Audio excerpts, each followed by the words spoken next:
வணக்கம் தோழர்களே. பாலஸ்தீன் மீதான இனப்படுகொலை போர் துவங்கி இன்றோடு 267 நாட்களாகிறது.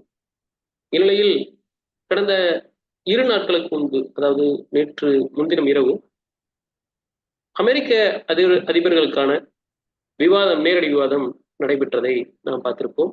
அதில் மிக குறிப்பாக பலஸ்தீன் பற்றிய பேச்சு வரும்போது, இரு தரப்பும், அதாவது ஜோ பைடன் மற்றும் ட்ரம்ப் இருவரும் ஒரு சேர ஹமாஸ் மற்றும் பாலஸ்தீனர்களை குற்றம் சாட்டித்தான் பேசியிருக்கிறார்கள். இது ஒரு பக்கம் இருந்தாலும், மேலும் ஜோ பைடனின் உடல்நிலை குறித்தான மிக கடுமையான விமர்சனங்கள் அங்கே தற்போது இருந்து வருகிறது. அவரின் அந்த விவாதத்தின் போதான நடவடிக்கைகள் மிகவும் கேலிக்கும் நகைப்புக்கும் உள்ளானதாக மாறியிருக்கிறது. தற்போது அங்கு என்ன நடந்து கொண்டிருக்கிறது, இது எதை நோக்கி நகர்கிறது என்பதைத்தான் இன்று நாம் பேசவிருக்கிறோம். நம்மோடு தொடர் செந்தில் அவர்கள் இணைந்திருக்கிறார். வணக்கம் செந்தில் தோழர். வணக்கம் தோழர். தோழர், இந்த ட்ரம்ப் பைடனுடைய விவாதம் நான் பெருசா கவனிக்கல. பட் ஆனா ஒரு தகவல் மட்டும் தெளிவா வந்துச்சு. எப்பவும் நான் எதிர்பார்த்தது தான். 2 பேரும் ஒரே மாதிரி ஒரு சேர நாங்க இஸ்ரேல் கூட நிக்கிறோம். அ இது எல்லாத்துக்குமே காரணம் ஹமாஸ் தான். அப்படின்னு வழக்கம் போல அதே பழைய பல்லவி தான் பாடியிருக்காங்க. இத தாண்டி இன்னும் மிக கடுமையா இருந்தது. நீங்க முன்னாடியே ஒரு தடவ சொல்லியிருந்தீங்க, அவருக்கு உடல்நிலை சரியில்ல. அவர போட்டு இவங்க படுத்திக்கிட்டு இருக்காங்க அப்படின்னு. ஆனா இப்ப அதையெல்லாம் தாண்டி இது வேற இடத்துக்கு நகர்ற மாரி நான் கேள்விப்படுறேன். இன்னும் CNN அந்த டிபேட் முடிஞ்ச பிறகு CNNல அந்த உட்கார்ந்திருக்க அந்த அந்த நெறியாளர்கள்லாம் சேர்ந்து சொல்றாங்க, இல்ல டெமோக்ராட் பார்ட்டி அ இவர மாத்திறலாம், பைடன மாத்திறலான்ற முடிவுக்கு வந்துட்டாங்க. வேற ஆள கொண்டு பிரசிடென்ட் நிக்க வைக்கலாம் அப்படின்னு எதிர்பார்க்குறாங்கன்னு. இது ஆக்சுவலா என்ன நடக்குது? என்னதான் ஃபேக்ட்? என்னோட கொஞ்சம் பேக் ஸ்டோரி சொல்லுங்க. பைடனுடைய காக்னிட்டிவ் ஹெல்த்துங்கிறது சரியா இல்ல. ஸோ ஐ திங்க் இந்த போர்கள்லாம் ஆரம்பிக்கிறதுக்கு ஐ திங்க் ஒரு 6, 7 மாசத்துக்கு முன்னாடியிலிருந்து ஒரு கருத்து பெருமளவுக்கு பரவிட்டு இருக்கு ரூமரா. பைடனுடைய மென்டல் ஹெல்த்துங்கிறது சரியா இல்ல. அவரால ஒரு பேர ஞாபகம் வச்சுக்க முடியல. அவருக்கு நேத்து பேசுனது இன்னைக்கு ஞாபகம் இல்ல. பல இடங்கள்ல அவரு இத வெளிப்படையாவே இது பண்ணியிருக்காரு. ஆ நான் மறந்துட்டேன் அப்படிங்கிறதெல்லாம் வெளிப்படையாவே பேசியிருக்கிறாரு. ஸோ அதனால அவரு சரியான மென்டல் கண்டிஷன்ல இருக்காரா? அவருக்கு ஞாபகம் இருக்கா? வயது முதிர்ச்சியினால எல்லாத்தையும் மறக்கிறாரா? இல்ல எதுவும் செயல்படாத நிலையில இருக்கிறாரா? அப்படிங்கிறதெல்லாம் ஒரு பெரிய விவாதமா அமெரிக்கா முழுக்க நடந்துகிட்டு இருந்தது. சர்வதேச அரங்கிலயும் நடந்துகிட்டு இருந்தது. ஸோ அத தெளிவுபடுத்தும் விதமா அவருடைய அந்த கேம்பெயின்ல அவரு பேசின விதம்ங்கிறது கம்ப்ளீட்டா பிளாக் அவுட் ஆயிருக்கிறாரு. அடுத்து என்ன பேசணும்னு அவருக்கு தெரியல. ஸோ அந்த அளவுக்கு ஒரு ஒரு தெளிவில்லாத நபரா தான் அவருடைய இது இந்த கேம்பெயினை பொறுத்தளவுல அவர் வெளிப்படுத்தின விதமா இருந்திருக்கு. நானுமே அந்த கேம்பெயினை பார்க்கல. ஏன்னா நமக்கு தெரியும் இந்த அரசியல் மாற்றம்ங்கிறது அமெரிக்காவை பொறுத்தளவுல எதுவுமே மாற்றம் அடைய போறது இல்லை. ஏன்னா அமெரிக்காவுடைய டீப் ஸ்டேட் வைக்கிறது தான் அங்க நடைமுறைக்கு வரும். அதனால முகங்கள் வேணா மாறலாமே தவிர நடைமுறைகள் எதுவும் மாற்றம் அடையறதுக்கு வாய்ப்பு இல்லை. அது ஒரு எம்பையரா செயல்படுது. அது ஒரு ஹிஜோமனிக் எம்பையரா செயல்படுது. உலகமே தன்னுடைய காலனியா நினைக்குது. அதுக்கு தகுந்த மாதிரியான திட்டங்களை வடிவமைக்குது. அதை காப்பாத்துறதுக்கான போர்கள்ல தொடர்ந்து ஈடுபடுது. ஸோ இது நம்ம தொடர்ந்து பேசுறது தான். ஸோ அமெரிக்கா எப்படி இயங்குது அப்படின்னு நீங்க பாத்தீங்கன்னா, அது உலகமே தன்னுடைய முழுமையான கட்டுப்பாட்டுல இருக்கிற ஒரு நிலப்பரப்பா கருதுது. ஸோ அதனாலதான் அதனுடைய எங்கோ ஒரு பகுதியில காங்கோல ஒரு பிரச்சனை நடந்ததுன்னா கூட அத அமெரிக்கா அணுகிறதுங்கிறது நேஷனல் செக்யூரிட்டி ப்ராப்ளம் அப்படிங்கிற அளவுக்கு அணுகுது. அமெரிக்காவுடைய நேஷனல் செக்யூரிட்டி காங்கோல எப்படி பாதிக்கப்படும் அப்படிங்கிற ஒரு கேள்வி எழும். அப்போ அதனுடைய அர்த்தம் என்னன்னா, அவங்களுக்கு உலகமே தன்னுடைய நாடா கருதுறாங்க. உலகமே தன்னுடைய காலனியா கருதுறாங்க.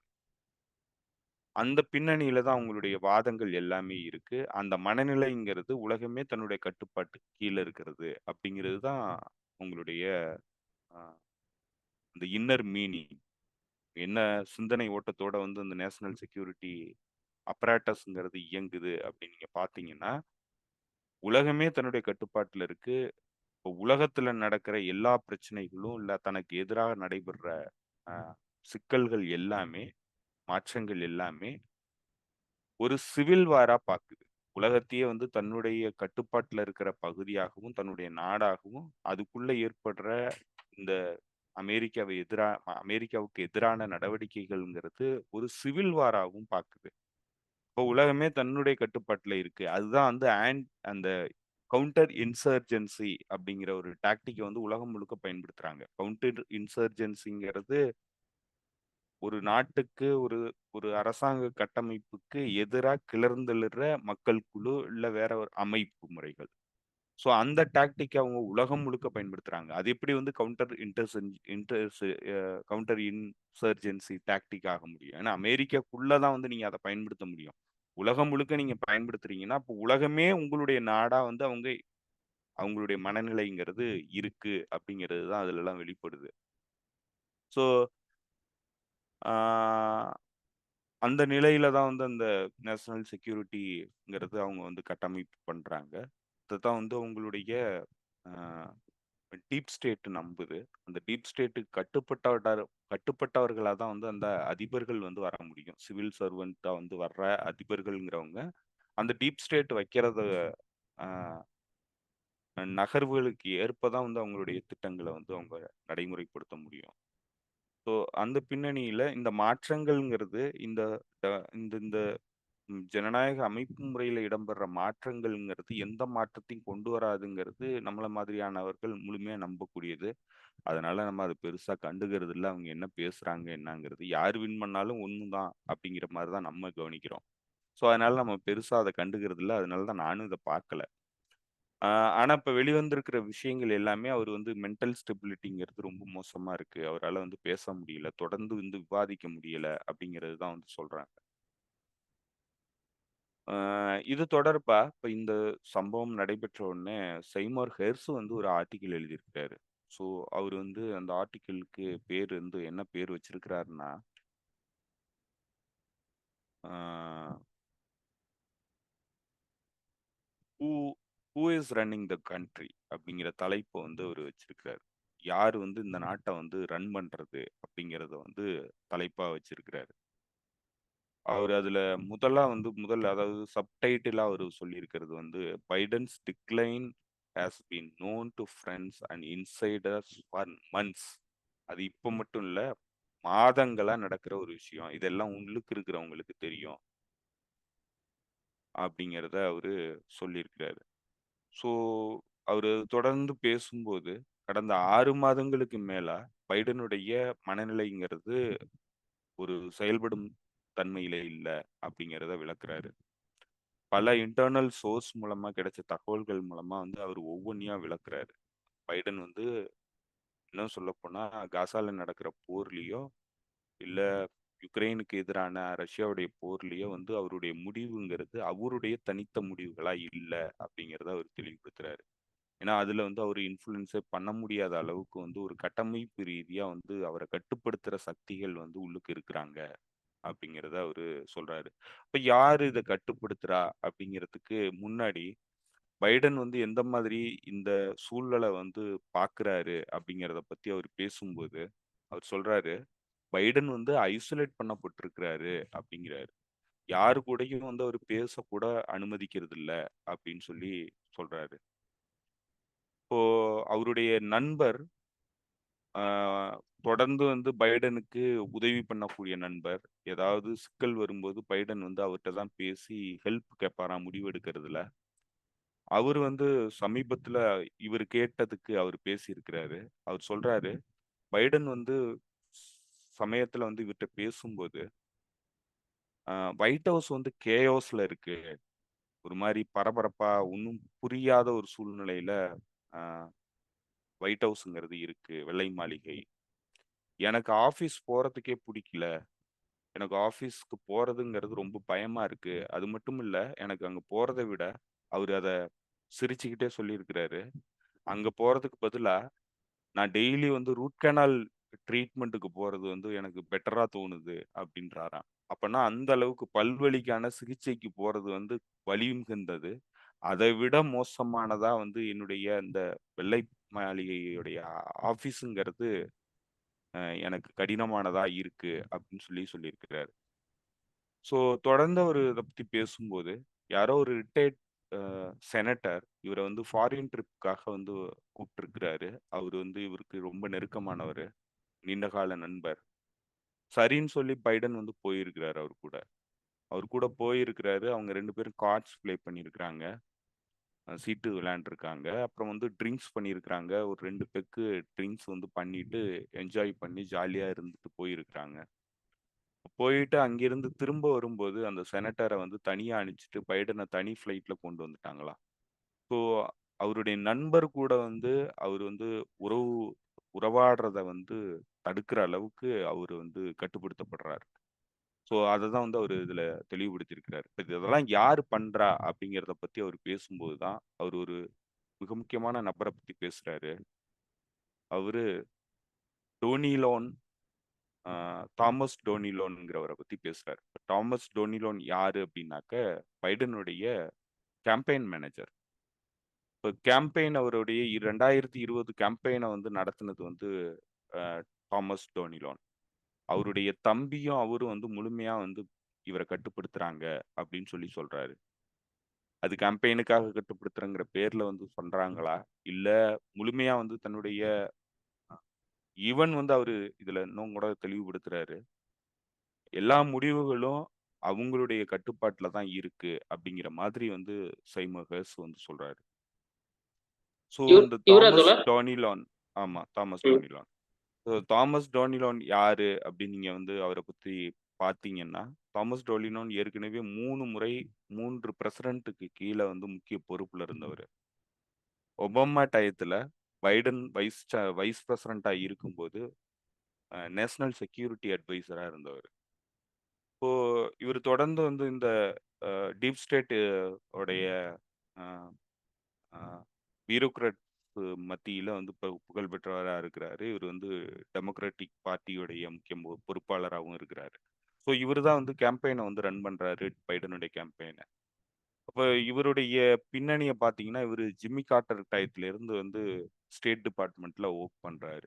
ஸோ இந்த நேஷனல் செக்யூரிட்டி அப்பராட்டஸ்ல வந்து மிக முக்கியமான பொறுப்புகள்ல இருக்கக்கூடிய ஒரு நபர் தான் வந்து இந்த தாமஸ் டோனிலான். இப்ப தாமஸ் டோனிலோனும் அவருடைய தம்பியா அண்ணனான்னு தெரியல. ஸோ அவருடைய பிரதர் 2 பேரும் தான் வந்து இந்த கேம்பெயினை ரன் பண்றாங்க. அவங்க 2 பேரும் தான் அதிபர வந்து இயக்குறாங்க அப்படின்னு சொல்லி சைமன் ஹர்ஸ் வந்து ரிவீல் பண்றாரு. மைக்கேல் இருக்கே அவரு பேரா? மைக்கேல் ஆமா. ஓகே. ஸோ இவங்க 2 பேரும் தான் வந்து இவருடைய பாலிசிய வந்து டிக்டேட் பண்றாங்க அப்படின்னு சொல்லி அவரு இன்டைரக்ட்டா சொல்றாரு. ஆ ஸோ இது என்னன்னா ரொம்ப ரொம்ப ஆபத்தானது. ஏன்னா உலகத்தினுடைய பவர்ஃபுல் நியூக்ளியர் கண்ட்ரி.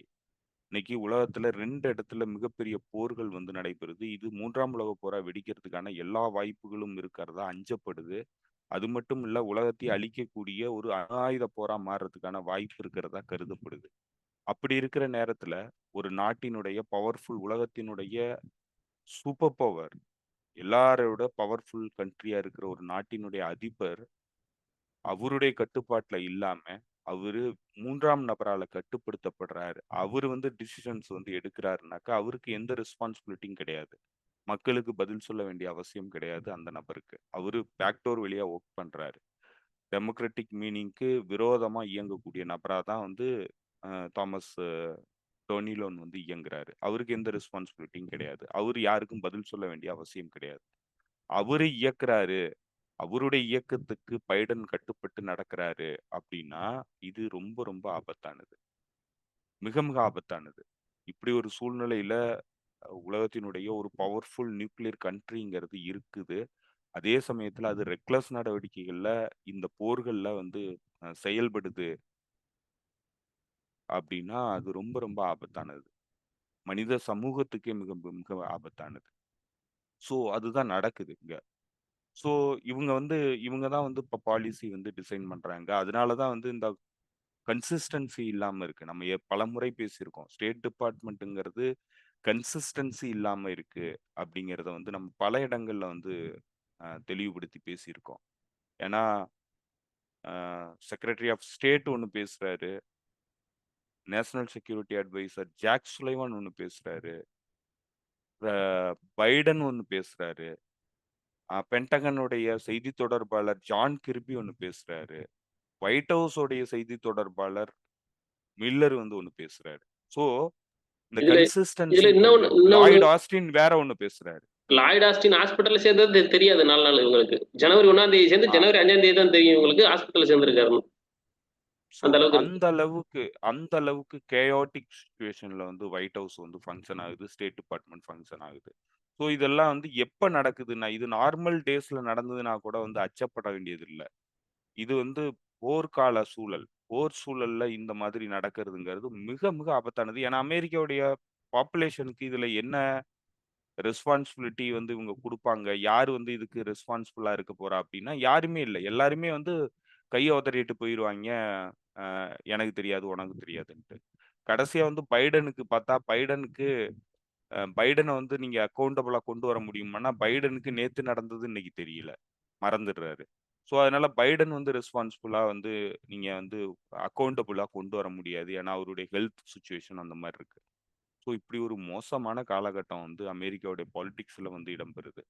அப்போ இந்த இந்த இந்த இந்த அ அ நபர்கள், இந்த அதிபரை இயக்கக்கூடிய நபர்கள், ஸோ யாருக்காக இயங்குறாங்க அப்படிங்கிறத பத்தி நம்ம பார்க்கணும்னாக்க, இவரு வேற ஒரு மிக முக்கியமான பொறுப்புல இந்த தாமஸ் டோனிலோன் வந்து இருக்கிறாரு. அவர் எங்க இருக்கிறாருனாக்க, அவருடைய பொறுப்பு வந்து chairman of chairman of BlackRock investment Institute. இந்த இருங்க. அது ஒரு முழுமையான பேர சொல்லிடுறேன். ஏன்னா அது வந்து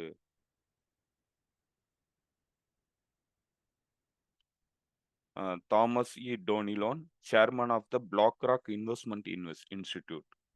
இப்போ அ பிளாக் ராக்கோடைய இன்வெஸ்ட்மென்ட் இன்ஸ்டிடியூட்டோடைய சேர்மனா இருக்கிறாரு தாமஸ் டோனிலான். இப்போ பிளாக் ராக்ங்கிறது யாரு அப்படிங்கிறது தோழர்களுக்கு பலருக்கு தெரியாம இருக்கலாம். அது ஒரு இன்வெஸ்ட்மென்ட் ஃபர்ம். உலகத்தினுடைய பெரிய பணக்காரர்களுடைய பணத்த பெருமளவுக்கு வந்து இன்வெஸ்ட்மென்ட் பண்றது, மேனேஜ் பண்றதுங்கிறது பிளாக் ராக். பிளாக் ராக்கோடைய சிஇஓ ஃபிங்க். லாரி ஃபிங்க் வந்து சமீபத்துல G7 மீட்டிங்ல வந்து பேசினாரு. அ அதுல பேசும்போது அவர் சொல்றாரு, இன்னும் வந்து முழுமையான அ அரசு கட்டுப்பாடுங்கிறது எல்லா துறையிலிருந்தும் நீக்கப்படணும். முழுமையா வந்து தனியார் நிறுவனங்கள், பிரைவேட் பார்ட்னர்ஷிப் உள்ள வந்து எல்லா திட்டங்களையும் கொண்டு வரணும். அ அப்படிங்கிறத அவரு அ ப்ரப்போஸ் பண்றாரு உலக நாடுகளுக்கு. ஸோ இந்த கேபிட்டலிசத்தோட மிக முக்கியமான இன்வெஸ்டர் நலன்ங்கிறது பிளாக்ராக்கோடைய முக்கியமான ஒரு கூறா இருக்கு. அப்ப அவங்க வந்து இத வந்து இன்வெஸ்டர்ஸ்க்கு லாபம் ஈட்டக்கூடிய துறைகள வந்து அரசு துறைகள்ல இருந்து எடுத்து தங்களுக்கு கொண்டு வந்து அதன் மூலமா லாபம் சம்பாதிக்கிறது அப்படிங்கிற ஒரு திட்டத்தோட இயங்குறவங்க. ஸோ இது மாரி பல நிறுவனங்கள் இருக்கு. இந்த வல்ச்சர் ஃபண்டுன்னு சொல்லுவோம். இவங்க பல நிறுவனங்கள் இருக்கிறாங்க. ரெண்ட் எக்ஸ்ட்ராக்ட் பண்றதையே வந்து தொழிலா வச்சிருக்கக்கூடிய நிறுவனங்கள். பெரிய பெரிய அ கமர்ஷியல் பில்டிங்ஸ வந்து உலகம் முழுக்க அ அ மேனேஜ் பண்ணக்கூடியவர்கள். உலகம் முழுக்க அத ஓன் பண்ணக்கூடிய நிறுவனங்கள். இது வந்து பல நாடுகளுடைய பெரிய பெரிய பில்டிங்ஸ வந்து இவங்க தான் வந்து ஓன் பண்றாங்க. அதனுடைய ரென்ட்ட வந்து எக்ஸ்ட்ராக்ட் பண்றது தான் இவங்களுடைய பிரதானமான அ வருமானம். அதன் மூலமா தான் இவங்க வந்து வருமானம் வந்து ஈட்டுறாங்க. இப்போ இவங்களுக்கும் இந்த போருக்கும் என்ன தொடர்பு அப்படின்னு நீங்க பார்த்தீங்கன்னா, அ இதுல யுக்ரைன்ல இந்த போர் ஆரம்பிச்சதிலிருந்து யுக்ரைனுடைய அ அக்ரிகல்ச்சுரல் லேண்ட பெருமளவுக்கு வந்து பிளாக் ராக் வாங்கியிருக்கு. ஏன்னா, அப்ப அவங்களுக்கு குடுக்கப்படுற பணம் பூரா கடைசியா வந்து நீங்க அதுக்கு வட்டி குடுக்கணும். இல்ல அதுக்கு நீங்க திரும்ப குடுக்கணும்னா, அது எதன் மூலமா நடக்குது அப்படின்னாக்க, இந்த மாதிரி நிறுவனங்களுக்கு அவங்களுடைய நாட்டினுடைய சொத்துக்கள வந்து விக்கிது யுக்ரைன் அரசாங்கம் போர் நடத்துறதுக்காக. இப்ப இந்த போர் நடத்துனதுனால, யுக்ரைன் அரசாங்கத்துக்கு தன்னுடைய நிலங்களையும், தன்னுடைய சொத்துக்களையும் விக்க வேண்டிய சூழ்நிலை தள்ளப்பட்டிருக்கு அ யுக்ரைன் அரசாங்கம். இப்ப இந்த போரினுடைய பிரதான நோக்கமாவும் அது இருந்திருக்கு. ஏன்னா, இப்ப இந்த போர வந்து தடுத்து நிறுத்த முடியலன்னா, தொடர்ந்து வந்து அவங்க போர வந்து செஞ்சாகணும். இப்போ தொடர்ந்து செய்யறதுக்கு ஆயுதங்கள் வேணும். ஆயுத உதவி பண்றதுக்கு அமெரிக்கா போன்ற நாடுகள் இருக்கு. அப்ப அந்த நாடுகள்ட்ட இருந்து வாங்குற ஆயுதங்களுக்கு திரும்ப வந்து அது எதன் மூலமா அந்த பணத்த வந்து குடுக்கலான்னா, இந்த மாதிரி நிறுவனங்களுக்கு இந்த சொத்துக்கள விற்பனை பண்றதன் மூலமா வந்து அவங்களால குடுக்க முடியுது. ஸோ, இப்ப இதுதான் வந்து நடக்குது. இந்த இந்த இந்த நாட்டினுடைய ஏன்னா இப்ப நீங்க யுக்ரைன் வந்து ஏன் வந்து அவ்வளோ முக்கியமான நாடு சொத்துக்கள பொறுத்தளவுல அப்படி நீங்க பார்த்தீங்கன்னா, உலகத்தினுடைய பிரெட் பாஸ்கெட் வந்து யுக்ரைனும், ரஷ்யாவும் தான். ஸோ உலகத்துக்கே வந்து உணவு குடுக்கக்கூடிய நாடுகள்னு பார்த்தீங்கன்னாக்க யுக்ரைனும், ரஷ்யாவும். ஸோ அவங்களுடைய அந்த கரும்மண் அதாவது அ கரிசல் மண் தான் பெருமளவுக்கு வந்து உலகத்துல அ கோதுமை பொருட்கள்ல இருந்து மக்காச்சோளம் வரைக்கும் எல்லாத்தையும் வந்து பெருமளவுக்கு உணவுப் பொருட்கள் உற்பத்தி பண்றதுக்கு அதுதான் வந்து ஏற்ற இடமா இருக்கு. அவங்க தான் உலகத்துக்கு வந்து பெருமளவுக்கு இத வந்து எக்ஸ்போர்ட் பண்றாங்க. உணவுப் பொருட்கள எக்ஸ்போர்ட் பண்றாங்க. ஸோ அந்த அக்ரிகல்ச்சுரல் லேண்ட்ஸ மான்சோட்டா போன்ற நிறுவனங்கள் வாங்குறாங்க. டவ் கெமிக்கல்ஸ் போன்ற நிறுவனங்கள் வாங்குறாங்க. அதே மாதிரி பிளாக் ராக் வாங்குது. அப்ப அதேபோல தொழில் அ அதாவது கமர்ஷியல் அ அ அ இது கமர்ஷியல் ப்ராப்பர்ட்டீஸ் அதேபோல அ அரசாங்கத்தினுடைய யுட்டிலிட்டி ஃபெசிலிட்டீஸ். இப்போ அ உதாரணத்துக்கு பார்த்தீங்கன்னா, இப்போ நம்மளுடைய பவர் கிரிட் பவர வந்து அ மின்சாரத்த விநியோகம் பண்ற நிறுவனங்கள வாங்குறது. இப்போ உதாரணத்துக்கு தமிழ்நாட்ட பொறுத்தளவுல தமிழ்நாடு மின்சார வாரியம். இந்த மின்சார வாரியத்த வந்து விலைக்கு வாங்குறது. இப்ப அதன் மூலமா மின்சாரத்த வந்து விநியோகம் பண்றது. அதன் மூலமா கிடைக்கிற லாபத்த வந்து எடுத்துக்கிறது.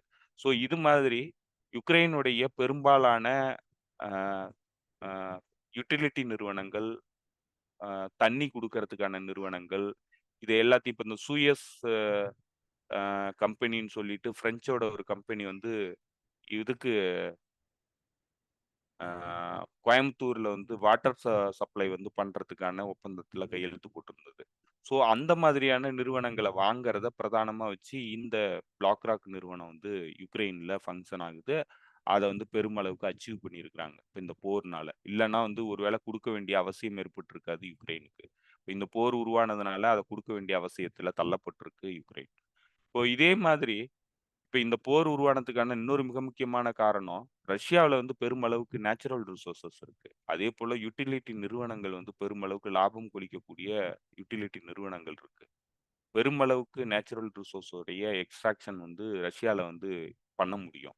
ஸோ அதெல்லாம் வந்து இந்த நிறுவனங்கள் வந்து கொள்ளையடிக்கிறதுக்கு முடியாம இருக்கு. ஏன்னா புட்டின் வந்து அதுக்கு அனுமதி குடுக்க மாட்டேன்றாரு. இப்போ புத்தின வெளியேத்த வேண்டிய தேவை இருக்கு இந்த நிறுவனங்களுக்கு. அதன் மூலமா தான் வந்து இந்த வெல்த்த வந்து எக்ஸ்ட்ராக்ட் பண்ண முடியும். ஸோ அதற்காக அவங்களுக்கு போர் தேவைப்படுது. போர் உருவானுச்சுன்னா, ரஷ்யாவுடைய எக்கனாமி பாதிக்கப்படும். ரஷ்யாவுடைய எக்கனாமி பாதிச்சதுன்னா, அந்த மக்கள் வந்து புட்டின் மீது கோபம் அடைவாங்க. கோபம் அடைஞ்சுட்டாக்கா, அவர வந்து வெளியேத்திருவாங்க. ஸோ, இப்ப இது மறைமுகமா புட்டின வெளியேத்துறதுக்கான போரா வந்து நடத்துறதுக்கு, இந்த போர் வந்து பயன்படுது. புட்டினுக்கு எதிரான வெளியேற்றத்திற்கான போரா இந்த யுக்ரைன் போர் வந்து அவங்களுக்கு பயன்படுது. ஸோ, இத ஒரு வகையில பண்ணிட்டு, புட்டின வெளியேத்திட்டாங்கன்னா, புட்டின் அதாவது ரஷ்யால இருக்கிற இந்த மாதிரியான பெரும் வளங்கள், அதேபோல அவங்களுடைய அந்த உணவு உற்பத்தி. உணவு உற்பத்தி நிலங்கள வந்து கொள்ளையடிக்கிறதுக்கு அ ரொம்ப அவசியமானது புட்டின் வந்து வெளியேறுறது. ஸோ, அதனால இந்த போர வந்து உருவாக்கியிருக்கிறாங்க. இப்போ இப்போ இது உலகப் போரா மாறுறதுக்கான வாய்ப்ப வந்து உருவாக்குதுன்னு உலகத்துல இருக்கிற பலரும் வந்து கூ கூப்பாடு போட்டுக்கிட்டு இருக்கிற இந்த சமயத்துல, பைடன் வந்து என்ன நடக்குதுன்னே தெரியாம உட்கார்ந்திருக்கிறாரு. பைடனுக்கு பதிலா வேற ஒருத்தர் டிசிஷன் எடுக்குறாரு. அவரு வந்து BlackRockல முக்கிய பொறுப்புல இருக்கிறாரு. ஸோ இப்ப இதுதான் வந்து இந்த அமெரிக்காவ பொறுத்தளவுல அமெரிக்காவுடைய தேர்தல் முறைங்கிறதும் சரி, அமெரிக்காவுடைய முழுமையான நடைமுறைகளும் சரி, பெருநிறுவனங்களுடைய வளர்ச்சிக்காக தான் வந்து கட்டமைக்கப்பட்டிருக்கு. இந்த ஹிஜோமனிக் இன்ட்ரெஸ்ட், ஹிஜோமனிக் எம்பையர்ங்கிறது அமெரிக்க மக்களுக்கானது கிடையாது. இது மாரி பெருநிறுவனங்களுக்காக தான். இத தான் நம்ம தொடர்ந்து பேசிக்கிட்டே இருக்கோம். எல்லா வீடியோலயும் நம்ம பேசுறது இந்த பிரச்சனைய பத்தி பேசும்போது, அமெரிக்க மக்களுக்காக இது வந்து செயல்படல. இது வந்து இதனுடைய ஏகாதிபத்திய சக்திகளுக்காக செயல்படுது. ஏகாதிபத்திய சக்திகளா இருக்கிற நிறுவனங்களுக்காக வந்து அமெரிக்க அரசாங்கம் செயல்படுது. அதனால அதனுடைய டாமினன்ஸ வந்து உலகம் முழுக்க வச்சுக்க விரும்புது அப்படிங்கிறத நம்ம பல இடங்கள்ல பேசியிருக்கோம். ஸோ இத வந்து சுருக்கி சிம்ப்ளிஃபை பண்றதுக்காக பல கான்ஸ்பிரசி தியரி வந்து பரப்பப்படும். அத பார்த்தீங்கன்னாக்க, ஜூயிஷ் மக்கள் வந்து கட்டுப்பாட்டுல அமெரிக்கா இருக்கு. அமெரிக்கா வந்து முழுமையா ஜூயிஷ் மக்களுக்காக இருக்கிறது. அமெரிக்காவ வந்து ஹைஜாக் பண்ணி கொண்டு போறது வந்து ஜூயிஷ் மக்கள் தான். அப்படிங்கிற ஒரு பிரச்சாரம் வந்து தொடர்ந்து கட்டமைக்கப்படுறத நம்மளால பார்க்க முடியும். அந்த கான்ஸ்பிரசி தியரி வந்து சிம்ப்ளிஃபைடு வெர்ஷன். அதாவது இந்த பிரச்சனைகளினுடைய ஆழத்த புரியாதவர்கள் பேசக்கூடியது. அது அப்படி நடக்கல. பதிலா வந்து ஜூயிஷ் மக்கள வந்து அடையாளப்படுத்திக்கிட்டு, இப்ப நம்ம ஊர்ல எப்படி ஒரு தாழ்த்தப்பட்ட பிரிவு மக்கள வந்து அடையாளப்படுத்திட்டு, தாழ்த்தப்பட்டவர்களுக்காக இயங்குறோம்னு சொல்லிட்டு, எப்படி அவங்களுக்கு எதிராவே இயங்குறாங்களோ, எப்படி இஸ்லாமிய தலைவர வந்து ஒருத்தர இந்தியாவுடைய அ பிரசிடென்ட்டா கொண்டு வந்துட்டு, அதே டயத்துல இஸ்லாமிய மக்களுக்கு எதிரான இனப்படுகொலைய வந்து அரங்கேத்துனாங்களோ, அந்த மாதிரி தான் வந்து இங்கேயும் நடக்குது. அதுல ஜூயிஷ் மக்கள் வந்து சப்ஜுகேட் ஆகுறாங்க. அதுல வந்து அவங்க வந்து நேரடியா வில்ஃபுல்லாவே வந்து சப்ஜெக்ட் ஆகுறாங்க. அவங்க வந்து அமெரிக்காவுடைய முதலாளி வர்க்கத்துக்கு ஆதரவா இயங்குறதுக்கு தயாரா இருக்கிறாங்க. அதன் மூலமா தங்களுக்கான லாபத்தையும் வந்து ஈட்டுறதுக்கு தயாரா இருக்கிறாங்க. அவங்க எல்லாருமே கிட்டத்தட்ட சயனிஸ்ட்டா இருக்கிறாங்க. சயனிஸ்ட் சிந்தனை ஓட்டம் கொண்டவர்களா இருக்கிறாங்க. நேரடியா இஸ்ரேல் கூட தொடர்புல இருக்கிறாங்க. அதுக்காக உதவி பண்றாங்க. இஸ்ரேல் அரசாங்கத்திற்காக லாபி பண்றாங்க அமெரிக்கன் காங்கிரஸ்ல. ஸோ இப்படி இது ஒரு காம்ப்ளக்ஸ் நெட்வொர்க்கா வந்து இயங்குது. ஸோ இதுல வந்து நம்ம பிரித்து பார்க்கிறதுங்கிறது ரொம்ப ரொம்ப கடினமானது. அதனால தான் வந்து இந்த மாதிரியான பிரச்சாரங்கள் வந்து ரொம்ப பெரிய அளவுக்கு தீவிரமடைஞ்சு போறதும் நடக்குது.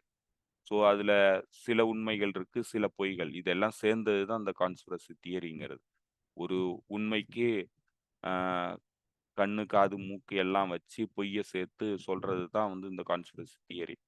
ஸோ அதனால அத முழுமையா வந்து நம்பக்கூடாது. அது எது வந்து அத ரொம்ப சிம்ப்ளிஃபை பண்ணவே கூடாது எந்த ஒரு பிரச்சனையும்.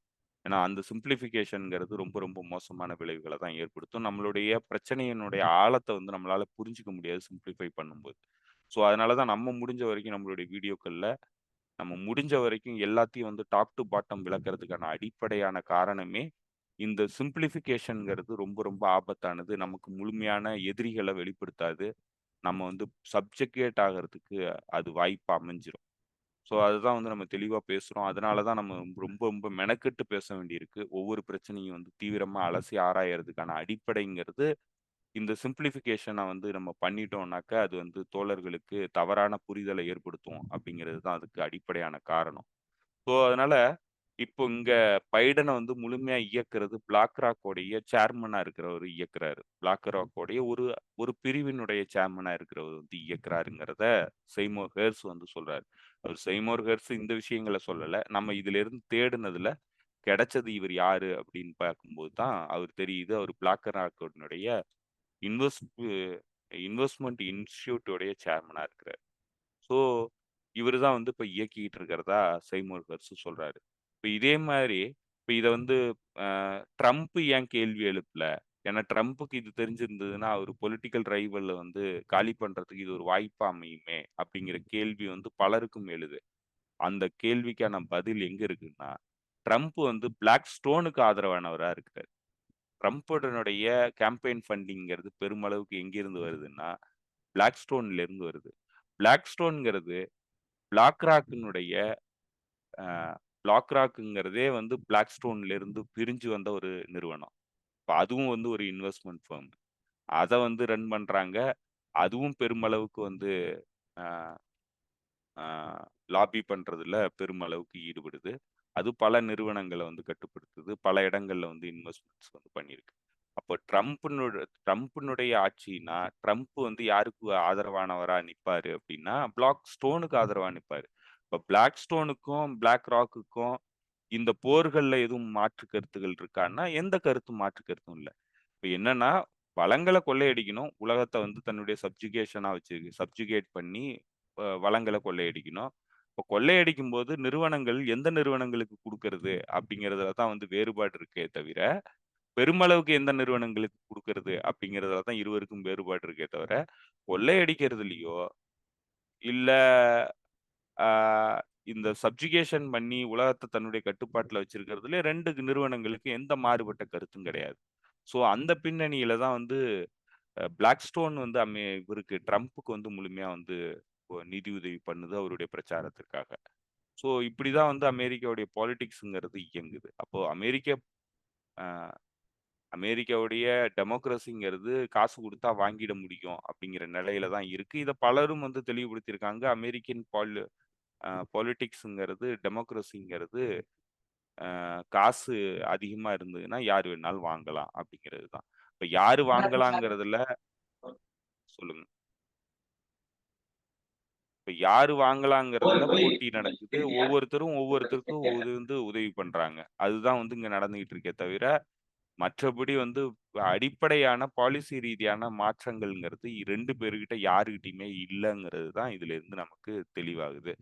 ஸோ இப்ப இது வந்து ஆனா இப்படி நம்ம இப்ப புரிஞ்சுக்கலாம்ல தோழர். ஃபேஸ் பண்ற அதாவது சொல்லுங்க. அதாவது வந்து இப்படி புரிஞ்சுக்கலாம். நான் அதான் சொல்ல வந்தேன். என்னன்னா, நீங்க ஆசியா மாதிரியான நாடுகள்ல வந்து வித்தவுட் பேப்பர் வந்து பின்னாடி கருப்பு பணமா குடுத்து ஆட்சிய விலை குடுத்து வாங்கலாம்.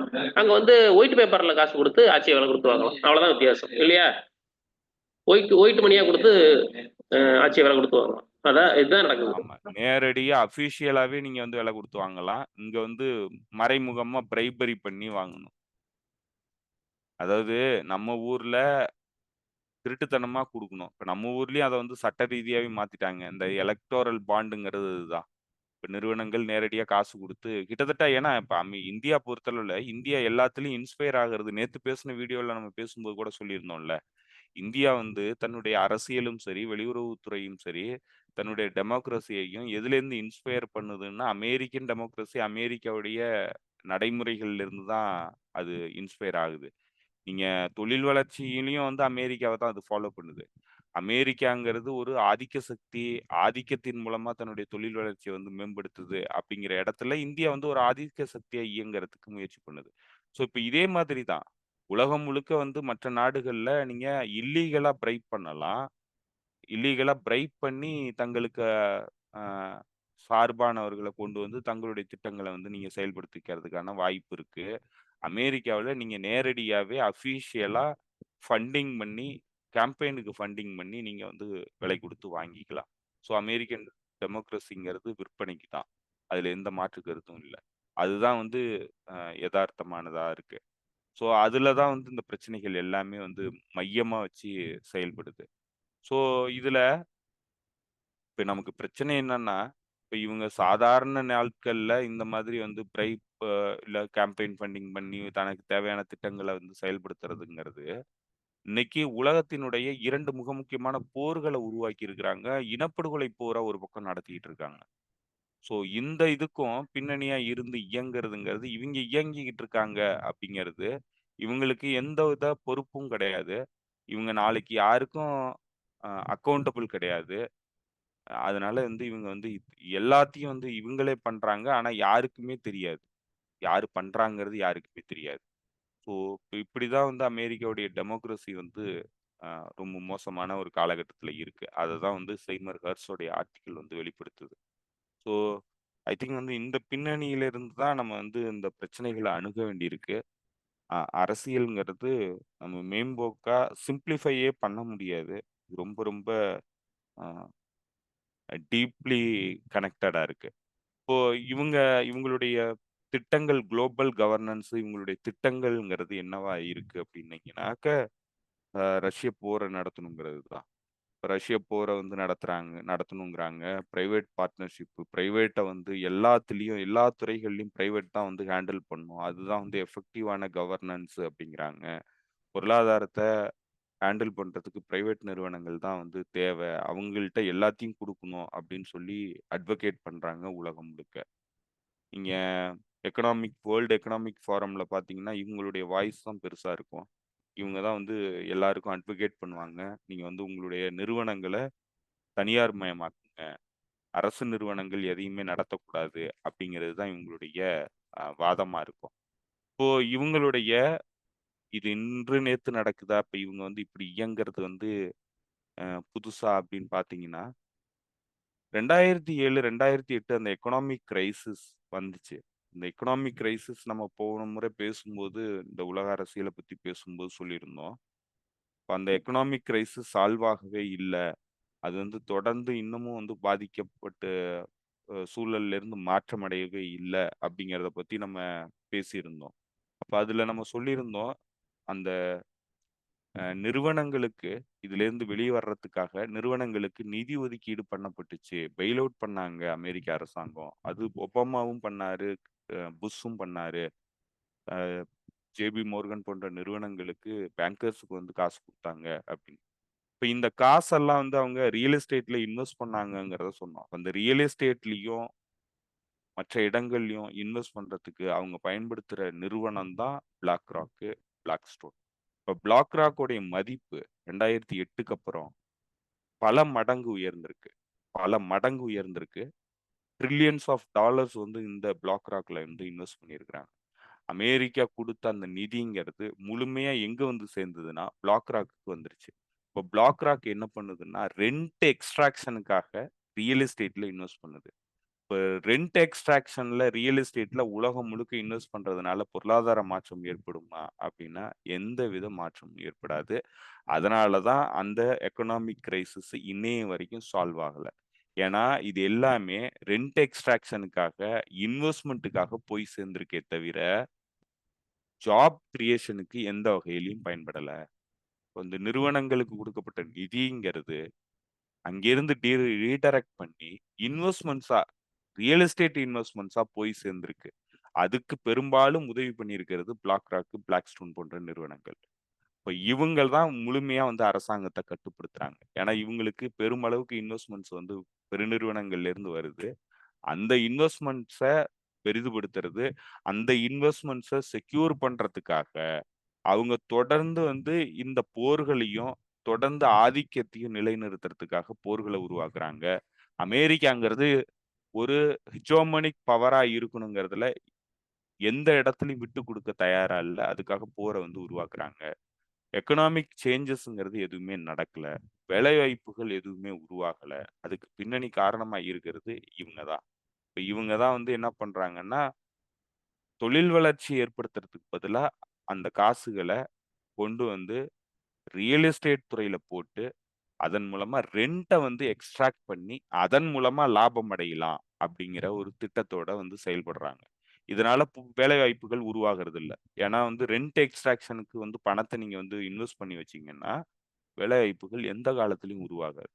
ஒரு சில வேலை வாய்ப்புகள் உருவாகும். ஃபினான்ஸ் மேனேஜ்மெண்ட்ல வந்து சில வேலை வாய்ப்புகள் உருவாகும்.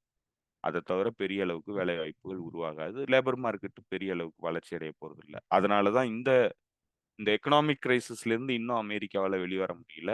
உலகத்தாலேயே வெளிவர முடியல. உலகத்தினுடைய பெரும் பணக்காரர்கள் எல்லாமே பிளாக் ராக்ல இன்வெஸ்ட் பண்ணிட்டு ரெண்ட் எக்ஸ்ட்ராக்ஷன் துறையில வந்து ஈடுபட்டு சம்பாதிக்கிறாங்களே தவிர புது நிறுவனங்களை புது தொழில் வாய்ப்புகளை உருவாக்கல, புது வேலை வாய்ப்புகளை உருவாக்கல. இவ்வளவு பின்னணிகள் இருக்கு இந்த இந்த இதுக்கு பின்னாடி. ஸோ இது எல்லாமே மிக மிக ஆபத்தான ஒரு காலகட்டத்தை நோக்கி நம்மளை எல்லாரையுமே உலகத்தையே தள்ளுது.